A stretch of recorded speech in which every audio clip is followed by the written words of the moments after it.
Hello, I'm Hugh Hayden. I'm a sculptor.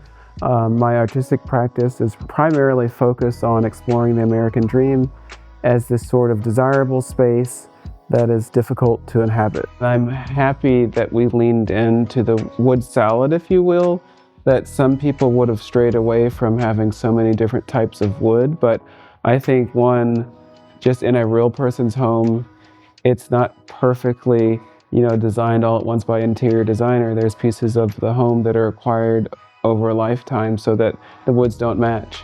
There's a diversity of materials, but I think because of that familiarity, it all works, and I think it looks great that the different tonalities of the wood grains kind of come together. So for me, at least, that's how I see it, and kind of leaning into the rocking chair element of the pedestal or the rocking base that the whole living room sits on was to evoke the sort of vernacular design and color and texture of a just kind of traditional rocking chair. This is a design museum. I think that's also very interesting and exciting about this project, this opportunity to showcase this sort of home, like a real sense of home that's not about, the outward facing aesthetics, but what makes people comfortable.